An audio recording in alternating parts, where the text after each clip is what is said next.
नमस्कार, जय सिया राम।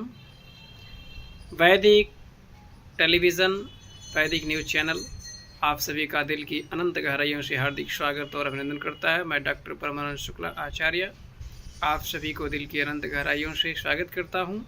आप सभी इस वीडियो को देखिएगा और संक्षिप्त वीडियो जो छोटा सा वीडियो बनाया जा रहा है, यह केवल जो है भारतीय संस्कृति की गौरवमयी महिमा मंडन के लिए बनाया जा रहा है, ताकि जो है आप सभी को अधिक से अधिक जानकारी प्राप्त हो। प्यारे साथियों, हमारे साथ हैं जो है वाराणसी काशी से जो है महान संत, जिनका आशीर्वाद सानिध्य प्राप्त होगा। और महान संत काशी वाराणसी काशी धाम से, बाबा विश्वनाथ धाम से आप सभी टेलीविज़न में महाराज जी को देख चुके होंगे। आज हम आप सभी को लाइव अपने वैदिक चैनल पर भी आप लोग दिखाएंगे कि महाराज जी की क्या बातें हैं। महाराज जी आपको काशी की महिमा के बारे में बता रहे हैं और साथ में आजकल जो है जो ज्ञानवापी मस्जिद का मसला उठा हुआ है, उसके बारे में भी महाराज जी आप लोगों को बताएंगे। तो महाराज जी नमस्कार जी, आप सबको साधुवाद। और सबसे बड़ी बात यह है कि अभी जो भैया जी प्रश्न कर रहे हैं कि वाराणसी की महिमा, तो वाराणसी की महिमा हमको अलग से कोई थोड़ी कहनी है। वाराणसी की महिमा तो स्वतः आप लोग पुराणों में, वेदों में, उपनिषदों में, साथ ही मानस में आप मुक्त जन्ममय खान ज्ञान खान अघान कर जहाँ बस संभवान सो काशी से ये कष्ण। तो और ये महिमा है इसे कि ऐसा काशी क्यों न सेवन किया जाए, क्यों न सेवन किया जाए ऐसे काशी को, जिस काशी को हम लोग ये कहते हैं काश्यते प्रकाशते अन्याया सा काशी। और जो जिज्ञासुओं के पिपासाओं को जो बिल्कुल शांत कर दे, उसका नाम काशी है। तो बारेति त्रिशाम त्रिशा जिज्ञासाम बा, जो वारण कर देता हो, जिज्ञासा को नष्ट कर देता हो, उसको कहते हैं वाराणसी। तो ऐसे वाराणसी को सेई कष्ण क्यों नहीं सेवन किया जाए। ज्ञान वापी यहाँ एक ऐसा शब्द है, वहाँ का जल की जो धारा है और जल का जो हमारे शरीर से जो रिलेशन है वो ये है कि जब हम जल पान करते हैं या वो तीर्थ लेते हैं तो अपने आप ज्ञान की ऊर्जा वहाँ निकल पड़ती है। इसीलिए ज्ञान वापी है, जगह का इनाम ज्ञान वापी है। तो इसलिए ज्ञान के लिए नगरी प्रसिद्ध है और आध्यात्मिकता की ऊर्जा के लिए अपनी पहचान पूरे विश्व में बना रखा है। इसलिए आप सब भी इसका लाभ लेना चाहें तो कोई भगवती गंगा का स्मरण करें और स्नान करें और ज्ञानवापी का दर्शन करें। और यहाँ सबसे महत्वपूर्ण जो है विश्वेशम माधवम दंडपाणिम च भैरवम वंदे काशी गुहाम भवानी मणिकर्णिकाम। तो ये जो है बहुत प्राचीनतम नगरी और भगवान विश्वनाथ की विश्वेश्वर जो शिवलिंग है वो द्वादश ज्योतियों में एक ऐसा शिवलिंग है, बहुत प्रसिद्ध शिवलिंग है। और भगवान शिव की महिमा यहाँ पर प्रसिद्ध। काशी का कण कण, काशी का जो है कंकड़ भी शंकर के रूप में जानी जाती है। तो इसलिए और शंकर शम कल्याणम करोति, जो सभी जीव को कल्याण करते हो, उसी का नाम भगवान शंकर है। आपने सुना होगा कि देखो भगवान शंकर यहाँ करते क्या हैं, राम नाम जपते हैं। लेकिन जो व्यक्ति अंतिम दशा में जब आता है और उनका शरीर छूटता है तो वहाँ पर राम तारक मंत्र का उपदेश करके और इस संसार के बंधनों से मुक्त करते हैं। ये काशी है, तो मुक्ति भी मिलती है और यहाँ पर जीवन जीने की शैली का ज्ञान भी मिलता है। दोनों का यह एक जैसा खान है। तो ऐसे जगहों पर हम क्यों न कह सकते हैं कि मुक्त जन्ममय खान ज्ञान खान या खान। इसलिए आप सभी ज्ञान की विपाशा को, जिज्ञासा को और अपने जो हिंदू स्ट्रक्चर है, कल्चर है, नेचुरल तरीके से हम लोग समझने के लिए हमको वाराणसी की महिमा और उससे जुड़ने के लिए आवश्यक है कि हम सब लोग उससे जुड़ें और अपनी कल्चर को समझें। क्योंकि यहाँ के बिना कोई ऐसा महत्वपूर्ण जानकारी कहीं भी किसी जगह नहीं मिल सकता है जो आपका एक बेसिक स्वरूप है धर्म और संस्कृति का। कुछ लगता है कि आलोचना जब करते हैं तो लगता है कि उस समय हम पूर्व पक्षी हैं कि उत्तर पक्षी हैं, लेकिन पूर्व पक्ष के बिना उत्तर पक्ष की समझ में नहीं आता है। इसीलिए जब प्रश्न करते हैं तो उसका उत्तर मिलता है और ये तब समझ में आता है कि हमारा कल्चर कितना महत्वपूर्ण है। इसलिए आज आवश्यकता है, भैया परमानंद जी ने कहा कि महाराज जी आप जो है अपने इस ज्ञान को, राशि को बांटना चाहिए। तो मैं आप सबके साथ शेयर कर रहा हूँ और आप सब अधिक से अधिक इस बात को समझिए और शेयर करने का प्रयास आपके साथ जैसे मैं कर रहा हूँ वैसे ही आप सब भी आगे बढ़ाइए इन चीज़ों को। फिर आगे यदि कोई जिज्ञासा होगी फिर भी जिज्ञासा को शांत करने का प्रयास करने का।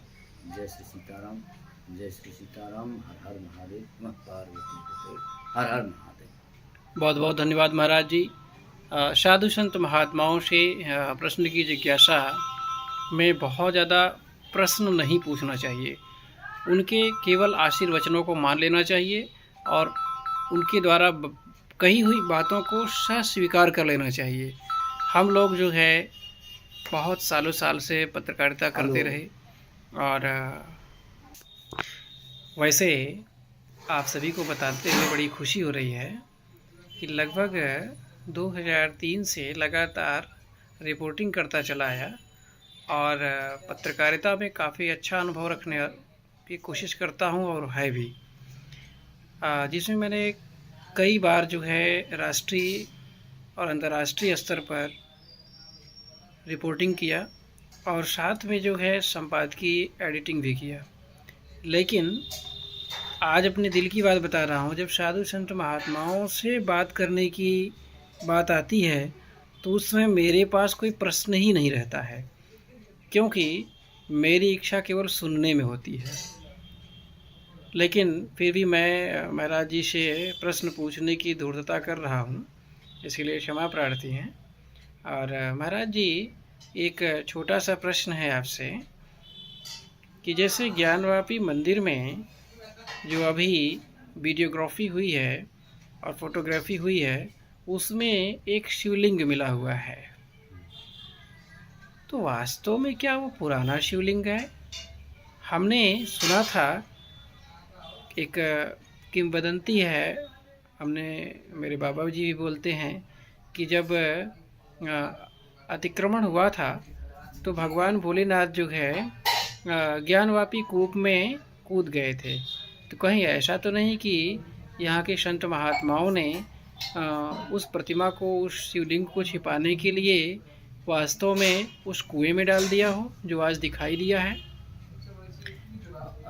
इस पर ये बात भी सही है कि उन पर हथौड़ा और घन चले, इसके अपेक्षा हम क्यों नहीं भगवान शंकर का जो है जलधार, शिवो जलधार प्रिय कहते हैं, जलधारा प्रिय होते, इसलिए हम कूप में ही क्यों न डाल दें। ऐसा ये भी हो सकता है उस समय, लेकिन ये इस पर बहुत कंफर्म बात तो नहीं कह सकते, लेकिन जल के साथ तो भगवान शंकर का संबंध और ऐसा कर सकते थे उस समय, क्योंकि इस बात की हम परिपुष्टि से नहीं कर सकते कि फेंक दिए जल में, ऐसा नहीं कह सकते। लेकिन जो चिन्ह मिल रहे हैं इससे प्रतीत हो रहा है कि जल वहीं रख, ज्ञानवापी जो कूप है उसमें ही वो जो शिवलिंग निकले हैं, एकदम जो 12 फुट और इतनी लंबे चौड़े वो बता रहा है, और जिस हिसाब से नंदी जी मिले हैं तो वो बिल्कुल विश्वेश्वर शिवलिंग के रूप में ही दिखाई पड़ रहे हैं। और ये जैसा पुराणों में और अन्य जगहों पर से जिस तरह से प्रमाण मिल रहे हैं ये वैसा ही है, तो इसलिए वो बिल्कुल विश्वनाथ जी का ही आकार प्रकार सब कुछ है। तो इसमें कोई संशय जहाँ तक हम लोगों का बिल्कुल है ही नहीं कि संशय करने योग्य कि वो सिद्धि नहीं है। तो अब ये चीज़ें, चूँकि मस्जिद पक्ष वाले तो ये नहीं कहते हैं, ये तो कहते हैं फव्वारा है, ये है वहाँ, लेकिन फव्वारा कहीं किनारे नहीं लग सकता है, फव्वारा भी होता है तो मध्य में लगता है ग्राउंड के, तो ये ऐसा भी नहीं है। और वो कभी कभी ये लोग, चूँकि ये इतने दिन से इन लोगों के मध्य में रहा है, तो अपनी सबूत को छेड़छाड़ करने के दृष्टिकोण से हो सकता है थोड़ा बहुत कहीं छेद किया हो, सुराग बनाया हो, लेकिन ये इस तरह कोई वास्तविकता इसमें नहीं है। इसमें इनके केवल जो है फव्वारा कहना एकमात्र कपोल कल्पित और कल्पनाएं से युक्त होकर के ही है, उसमें और कोई वास्तविकता वहाँ पर नहीं है। ज्ञान वापी से हमारा ज्ञान का जो है वापी सरोवर से है, और मस्जिद से उसका कोई दूसरे का कंप्रोमाइज़ नहीं होता है, और कहीं भी नहीं है। यदि ज्ञान वापी शब्द उनके किसी कुरान में आता हो तो ये यदि इसका प्रमाण दें तो मान लेंगे कि भाई ज्ञान वापी मस्जिद वहाँ थी, लेकिन ऐसा आज तक सामने नहीं आया। इसलिए मैं ये मान के चलता हूँ कि जो है कि ज्ञान वापी हमारा जो है वो सरोवर है वहाँ पे, और जिससे जल भगवान शंकर के ऊपर चढ़ता था, और उस जल को हमारे भक्तजन उपयोग में लाते थे, और लेने से ज्ञान का वर्धन होता था। यही उसके पीछे स्ट्रक्चर है, सही जो है कल्चर है, और यही पुराणों में भी उल्लेख है इस सब चीज़ों का। तो मेरा मानना है यही है कि जो आप जनश्रुति है कि ज्ञान वापी बावली में भी जो है श्री भगवान शिव का जो आकार प्रकार उसमें छिपा दी गई थी, तो ये बात कोई असत्य नहीं है किसी प्रकार से। इसलिए ये मेरा इसमें इतना ही कहना है कि वो निश्चित रूप से शिव जी ही हैं, और इसमें कोई अब दूसरा नानुज करने का, चाहे वहाँ का दीवार हो, चाहे और भी जो त्रिशूल का, डमरू का और जो भी चिन्ह मिल रहे हैं, वो सब कोई वजूद खाना के लिए मिल रहे हैं। वो सब कुछ जो है भगवान शिव जी के मंदिर में, शिव पंचायतन का, गणेश जी का, और जो सब श्रृंगार गौरी के बगल में ही गौरी माता गौरी का भी मंदिर है।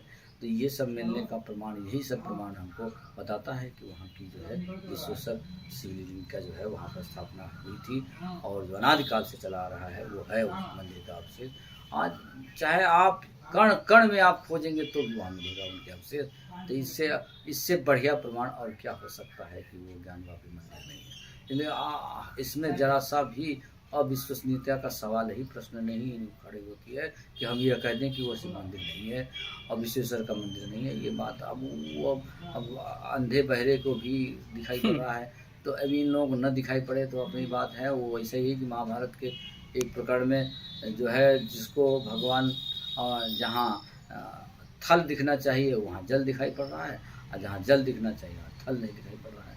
तो ये तो भ्रम है, और भ्रम के कारण ही लोग तमाम अपनी बात उत्पन्न करते हैं और फैलाते हैं। ये भ्रम है, इस भ्रम को दूर कर लें और वहाँ पर भगवान शिव जी का दर्शन करें, निश्चित रूप से मंगल होगा।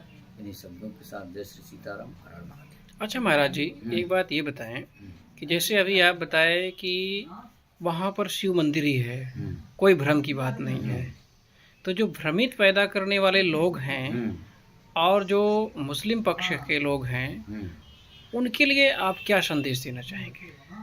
अब उनके लिए तो कहना यही है हमको कि ये तो कम से कम मुस्लिम बंधु जितने भी हैं वो हमारे बंधु हैं और हमारे भारतीय हैं। ये तो कोई औरंगजेब नहीं है, न बाबरी हैं, न ये हैं। तो इनको तो कम से कम हमारी कल्चर, हमारे व्यवहार पर विश्वास होना चाहिए था, और इनको एक नया अवसर मिला है कि हम अपने को बाबरी न कह करके और अपने को भारतीय कहते तो ज़्यादा अच्छा था। अब उनको इस तरह का भ्रम पाल करके कि तो फिर वो पाकिस्तानी होने का जो है अपने आप में ही साइन बोर्ड तक खड़ा करना और विदेशी होने का खड़ा करना, तो ये मूल अधिकार से वंचित होने का एक रास्ता ये बना रहे हैं अपने आप को। और ये मूल अधिकार से अपने आप को दूर करेंगे तो ये भविष्य के लिए उनको ही स्वयं ही दिक्कतें पैदा होंगी।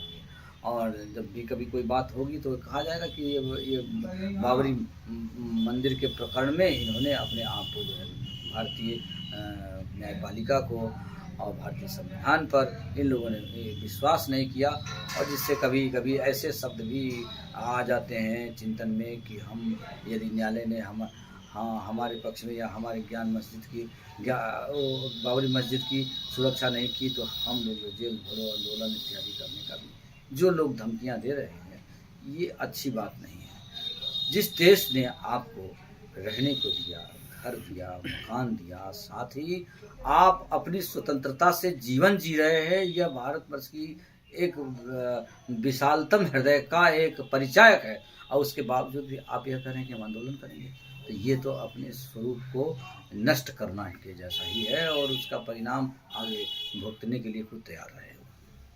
बहुत सुंदर महाराज जी।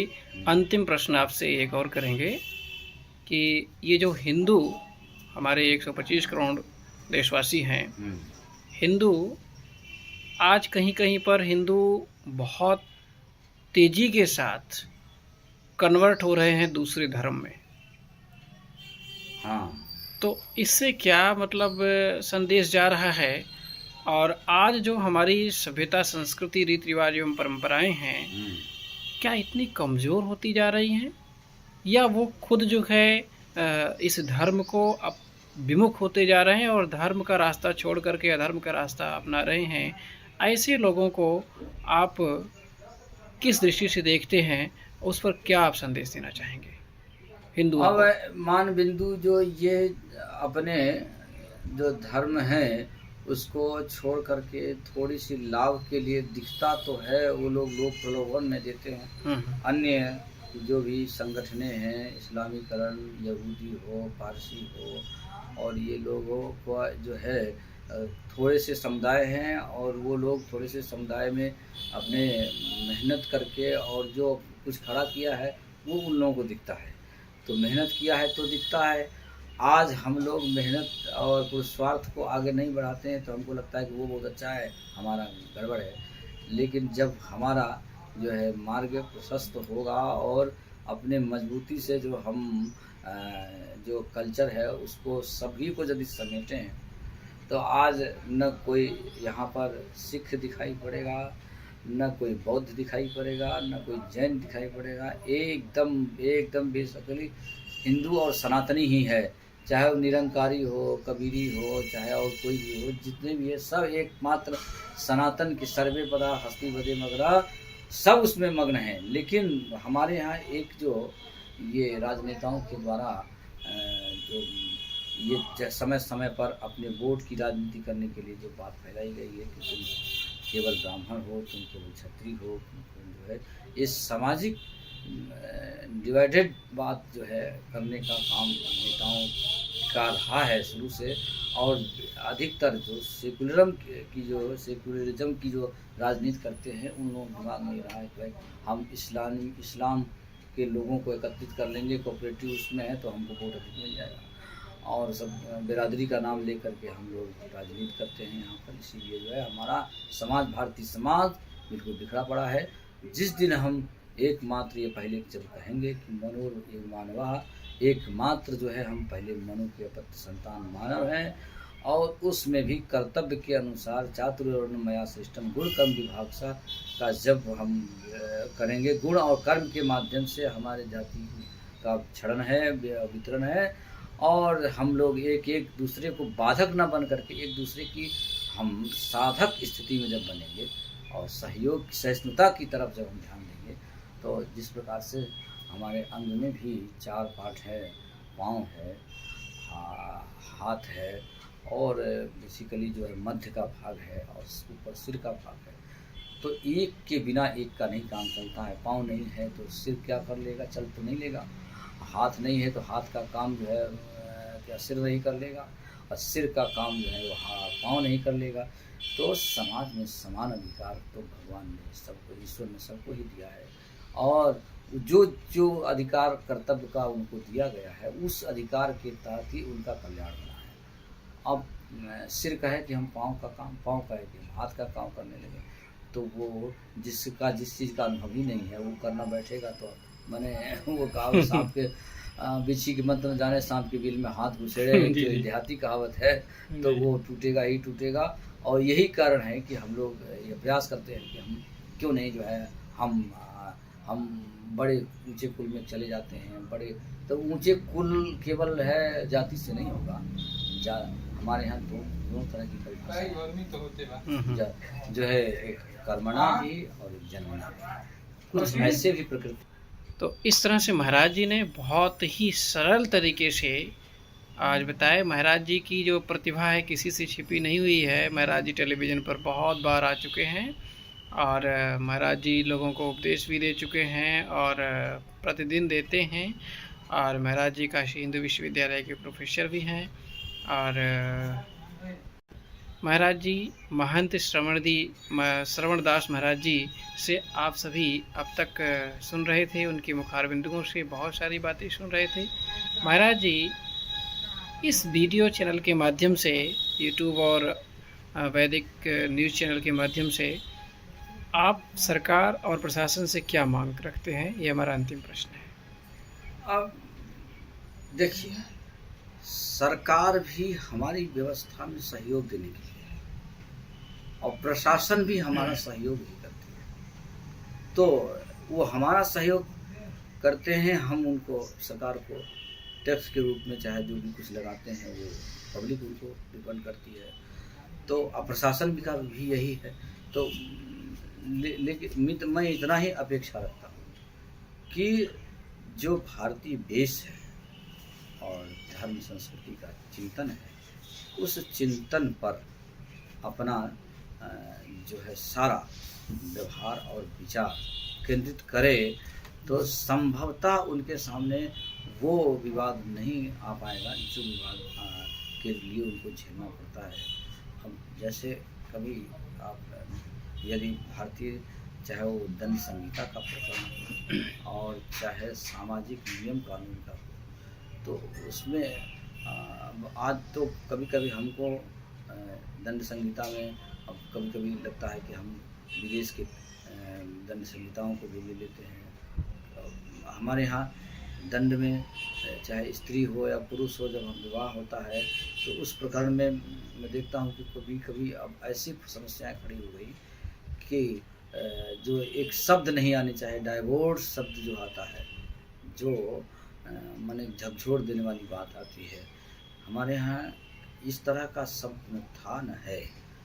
जिस दिन से सप्तपदी यदि बनाई गई है और 7 वचन, तो पत्नी का ध्यान स्वतः पति रखता है और यदि ऐसा नहीं करता है तो समाज उससे निंदा का पात्र बनते हैं। लेकिन उसको पालन और पोषण में कभी किसी भी, चाहे उनके विचार व्यवहार न भी मिले, तो पालन पोषण का अधिकार वो कभी उनको रिक्त नहीं रहता, उसका हमेशा रहता है। और पुराणों में भी यह उसका उदाहरण है कि आप यदि ध्रुव के पिता उत्तानपाद का नाम जानते होंगे, तो उनकी बड़ी पत्नियां भी थी और छोटी पत्नी का अधिकार जनरेट अधिक हो गया, तो वहाँ पर साइलेंट तो है सुनीति, लेकिन उन्होंने कभी यह नहीं कहा मुखर होकर के कि हमको त्याग पत्र चाहिए। लेकिन बड़ी विचित्र बात है कि हाँ, त्याग पत्र भी चाहते हैं और खर्च भी चाहते हैं।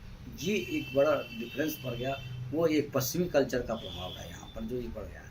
तो ऐसे में फिर विवाद खड़ा होता है कि जिससे जो हमारे पास ही नहीं है और उसको हम किस तरह से उसको रिफाइंड करेंगे, हम कैसे दें, उसको अपना कैसे कह सकते हैं।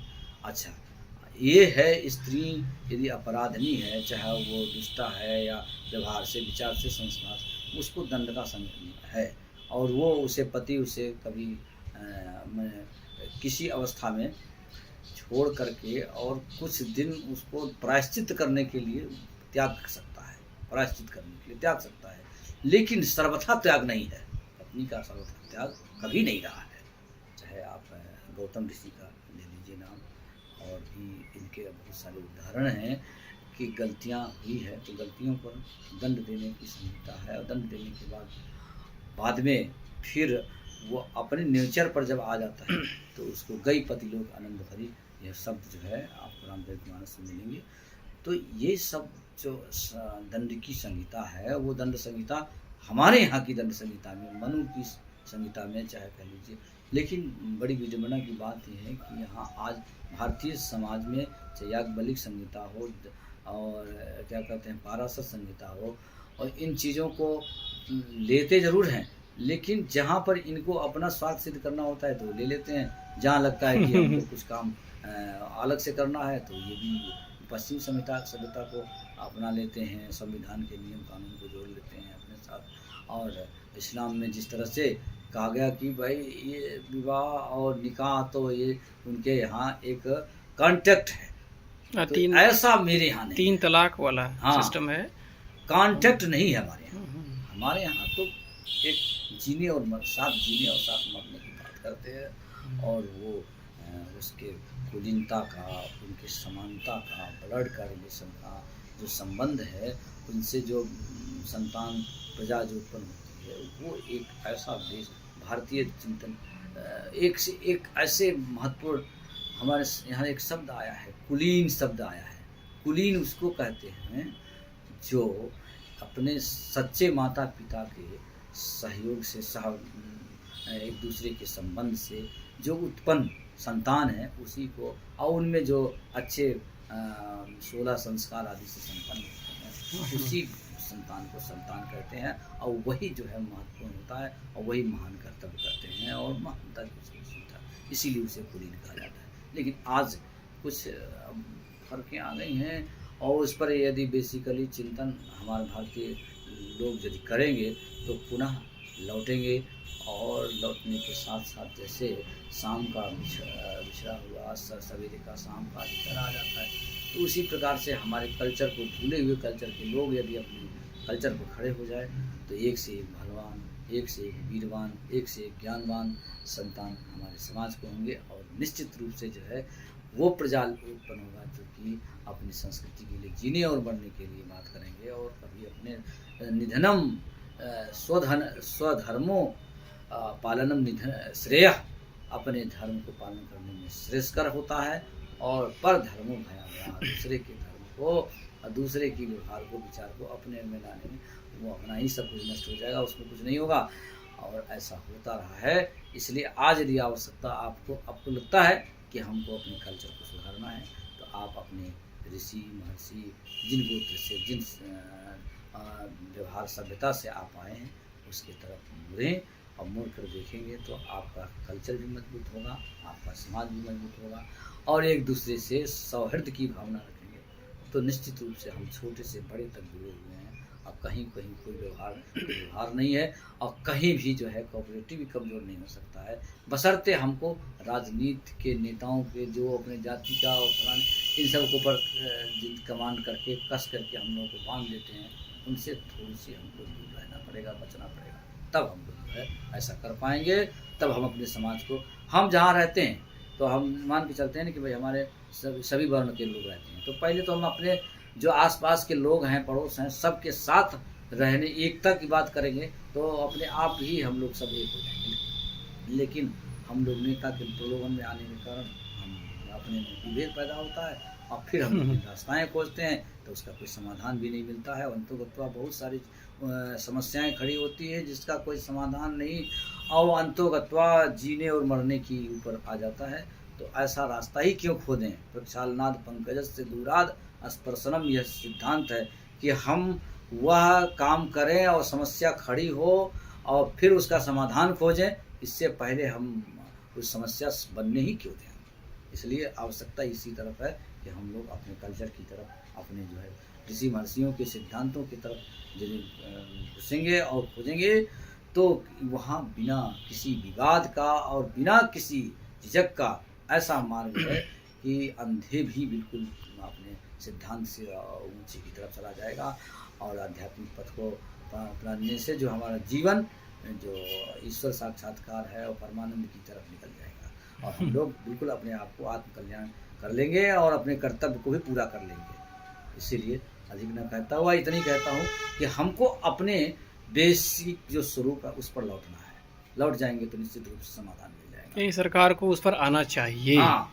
तो इस पर सरकार को भी आना चाहिए और प्रशासन को भी जो है हम एक और प्रशासन तो ऊपर लिखे तो रहते हैं परित्राणाम साधु विनाशाय च दुष्कृताम, लेकिन सबसे बड़ी बात यह है कि आज लिखा भर रहता है और अब जो भी करते हो आप तो बहुत विज्ञ हैं इन सब चीज़ों को। अब हम क्या कहें कि कानून के सहारा उस जगह पर लेते हैं कि देखो कानून ये कहता है तुमने गलत किया है, और वैसे में अब बहुत प्रताड़ित हो जाते हैं पब्लिक, और कुछ उनके अपने निजी स्वार्थ भी पूरे हो जाते हैं, तो ऐसे परेशान हो जाते हैं। ऐसा नहीं होना चाहिए। हम लोग जो पब्लिक सर्वेंट हैं तो पब्लिक को हमको जो स्वरूप आना चाहिए उनके सामने, और यह पब्लिक कहे कि हम प्रशासन हमारी हिफाजत करती है, हमारी सुरक्षा करती है, तब हम जो है सेवा करने का जो है मौज आ जाएगा कि हम भाई पब्लिक सर्वेंट हैं और प्रशासन हमको जो है गवर्नमेंट ने पब्लिक की सेवा में लगाई है। हम यह मत मान लें कि हम इसका दावेदार हैं और इसका एक ओनर है। हम जब तक अपने आप को प्रधान सेवक नहीं बनेंगे तब तक समाज की तरफ से हमको सर्टिफिकेट नहीं मिलेगा कि हम जो पब्लिक सर्वेंट हैं और अच्छे पब्लिक सर्वेंट हैं। और अच्छे पब्लिक सर्वेंट को ही जो है सम्मान शुरू से हुआ है, रहा है और रहेगा। महाराज जी, एक अंतिम प्रश्न है मेरा। वैसे कई प्रश्न हो चुके हैं, लेकिन यह जो प्रश्न है, आपका क्या आकलन है, इस पूरे भारत में कौन सी ऐसी संस्था है जो हिंदू धर्म, सत्य सनातन धर्म की सुरक्षा के लिए आगे बढ़ रही है और वह संरक्षण भारतीय सभ्यता और संस्कृति को फैलाने में बहुत ज़्यादा सहयोग कर रही है? क्या आपकी निगाह में कोई ऐसी संस्था है जो कि जन जन तक पहुंच रही हो और सहयोग कर रही हो? वैसे तो कुछ अर्थों में कुछ लोग काम कर रहे हैं।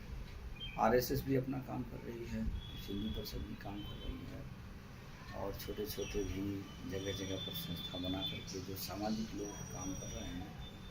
और लेकिन जो स्टेचो खड़ा होना चाहिए, उसमें अभी तक खड़े उतरने का काम किसी अंश में करते हैं तो आरएसएस ही थोड़ा बहुत कर पा रहे हैं। और उनकी जो अवधारणा है वो कुछ संस्कृत भारती है, और ये संस्कार भारती वो भी अपना काम कर रही है। तो कर तो रहे हैं, लेकिन अभी उनको भी मार्गदर्शन देने की आवश्यकता है कुछ, और वो भी जिस रूप में नेचुरल में आना चाहिए वो वास्तविक रूप में नहीं आ पा रहा है। लेकिन आशा करता हूँ कि वो लोग अपना काम कर पा रहे हैं और करेंगे। तो वैसे तो क्योंकि हमारे यहाँ जो कोऑपरेटिव संस्था का कोई इस तरह का मूल्यांकन नहीं था। हमारे यहाँ तो ये रहा है कि गांव में चाहे शहरों में जो धर्म गुरु रहे हैं, धर्माचार्य रहे हैं मठ मंदिरों में, वो शिक्षा और संस्कार के कार्य देने के लिए काम करते रहे हैं। चाहे वो आप वीर शिवाजी के समय समर्थ गुरु रामदास महाराज हो, चाहे अनेक जगत गुरु लोग हुए हैं, इन सब लोगों ने भगवान शंकराचार्य, भगवान रामानुजाचार्य, इन लोगों ने एक अपनी फौज खड़ी किया तो सात्विक साधना के माध्यम से जोड़ने का। वर्तमान में तो हम लोग ये मानते हैं कि संत महात्मा तो कार्य अपना कर ही रहे हैं, लेकिन संगठन के माध्यम से कुछ कर रहे हैं। तो ये संस्कृत भारती है, संस्कार भारती है और आरएसएस है, यही एक दो संस्था हैं जो कुछ अपना फैला पा रहे हैं। बहुत बड़ी बात महाराज जी ने आप लोगों को बताया है। वास्तव में राष्ट्रीय स्वयंसेवक संघ जो आरएसएस है, महाराज जी के शब्दों में कुछ हद तक वह देश का सहयोग कर पा रहे हैं। लेकिन महाराज जी के ही शब्दों में एक बहुत बड़ी बात है कि अभी भी राष्ट्रीय स्वयंसेवक संघ को जो है मार्गदर्शन की आवश्यकता है, उन्हें मार्गदर्शक बनाना चाहिए। और मेरे हिसाब से साधु संत महात्माओं और भारत के जितने भी संत हैं, महापुरुष हैं, उन सभी को मार्गदर्शक बनाना चाहिए। इस समय जो है राष्ट्रीय स्वयंसेवक संघ अगर कुछ कर पा रही है तो साधु संत महात्माओं के ही आधार पर, जब तक उनका आशीर्वाद साथ में है तभी तक वह कुछ कर पा रहे हैं। इसलिए अधिक से अधिक साधु संत महात्माओं को मार्गदर्शक के रूप में उन्हें नियुक्त करना चाहिए और उन्हें सीखने की ज़रूरत है। भारतीय संस्कृति, सभ्यता और वैदिक रीति रिवाज एवं परंपराएं जो हैं वो सब साधु संत महात्माओं से ही तो मिलती हैं। और इतनी देर तक जब आप महाराज जी को सुनते रहे, ये बहुत ही दुर्लभ वीडियो है। ये ऐसे दुर्लभ क्षण और ऐसे दुर्लभ शब्द बहुत ही कम मिला करते हैं।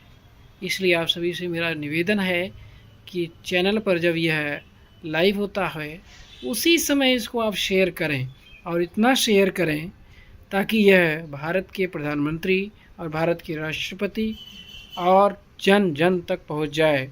और मैं अभी जो महाराज जी ने बताया मार्गदर्शक की ज़रूरत है, तो मैं यह भी प्रार्थना करूंगा कि आप लोग शेयर करें ताकि राष्ट्रीय स्वयंसेवक संघ के अधिकारियों तक और राष्ट्रीय स्वयंसेवक संघ के अध्यक्ष मोहन भागवत जी तक हर जगह पहुँच जाए। तो आप सभी एक बहुत बड़ा काम करेंगे और यह अपने हिंदू धर्म के लिए, अपने सत्य सनातन संस्कृति के लिए आपके द्वारा किया हुआ एक छोटा सा काम बहुत बड़े काम के रूप में एक दिन उभरेगा। और यह सत्य होगा जब हिंदू एक होगा और सिर्फ भारत में हिंदू धर्म और हिंदू राष्ट्र होगा, तो हम हिंदू धर्म गुरु के रूप में भारत विश्व गुरु बनेगा और उसकी तरफ सबका मार्गदर्शक बनेगा। और आज आप देख लीजिए, मैं तो ज़्यादा, चूँकि वीडियो लंबा हो रहा है, ज़्यादा बातें नहीं करना, लेकिन आने वाले समय में आप देखना कि भारत एक धर्मगुरु के रूप में उभरेगा। और वर्तमान समय में जो हमारे भारत के प्रधानमंत्री जी नरेंद्र मोदी जी हैं, वह बहुत अच्छी तरह से बड़ी बुद्धिमानी के साथ आगे बढ़ रहे हैं और देश का विकास बहुत तेज़ी के साथ हो रहा है, हर दृष्टि से हो रहा है। हिंदू मुस्लिम सिख ईसाई सबका विकास हो रहा है, गरीब का भी विकास हो रहा है, अमीर का भी विकास हो रहा है। न आज कोई गरीब रह गया है, न कोई अमीर रह गया है, सब एक तरह से बराबर के हिस्सेदार हैं, सब बराबर अपना हक रख रहे हैं। और इसीलिए तो हक की लड़ाई हो रही है, नहीं तो हक की लड़ाई और सरकारों के बीच में क्यों नहीं हुई। तो हम ये मानते हैं कि भारत की सरकार एक बहुत ही महत्वपूर्ण और बहुत ही सुदृढ़ और संयुक्त सरकार है, बहुत ही शक्तिशाली सरकार है। आने वाले समय में जहां रूस, चाइना, अमेरिका सारे हमारी प्रशंसा कर रहे हैं, यहाँ तक कि हमारा पड़ोसी देश जिसे हम लोग दुश्मन की नज़र से देखते हैं, हम उसको दुश्मन की नज़र से नहीं देखते हैं। पाकिस्तान के भूतपूर्व प्रधानमंत्री भी भारत के प्रधानमंत्री की प्रशंसा करते हैं कि वास्तव में अभी आपने हाल में ही 2 दिन पहले देखा कि भारत के प्रधानमंत्री ने बहुत बड़ा एक्शन लिया, डीजल और पेट्रोल के दाम कम कर दिए और 200 रुपये गैस का भी दाम कम कर दिया। तो यह कोई सरल बात नहीं थी, जहां पर महामारी के समय में पूरा विश्व त्राही त्राही माम कर रहा है, वैसे में हमारे देश में इतना अधिक पेट्रोल, डीजल और गैस का दाम कम हो जाना हमारे लिए बहुत ही सरल सी बात है और हमारे लिए बहुत ही खुशी की बात है। और इसको जो है प्रशंसा करने वाला हमारे पड़ोसी देश का इमरान खान भी है। तो आप सभी जो है देख सकते हैं कि जब दुश्मन भी दोस्त बनने लगे और वह प्रशंसा करने लगे, तो आप जान लीजिए कि आपका बहुत बड़ा विकास हो रहा है। इसी के साथ मैं नमन करते हुए आप सभी को महाराज जी से कहूँगा एक बार आशीर्वाद दें। और आज ये वीडियो जी महाराज जी का आशीर्वाद सभी को मिल रहा है और ज़रूर वीडियो को शेयर करना भूलेंगे नहीं, बिल्कुल शेयर ज़रूर करेंगे, क्योंकि बहुत ही दुर्लभ वीडियो है। इतनी बड़ी और अच्छी बातें जो महाराज जी ने बताई है, वो एक बहुत बड़े धर्मगुरु ही दे सकते हैं और महाराज जी के मुखारबिंदुओं से मिला। बहुत बहुत धन्यवाद। मैं वैदिक चैनल से आप सभी का शुक्रगुजार हूँ कि आप इस वीडियो को देख रहे हैं। बहुत बहुत धन्यवाद। मैं डॉक्टर परमानंद शुक्ला आचार्य आप सभी को तहे दिल से नमन करता हूँ और वीडियो शेयर करने के लिए, लाइक करने के लिए बहुत बहुत धन्यवाद देता हूँ। नमस्कार।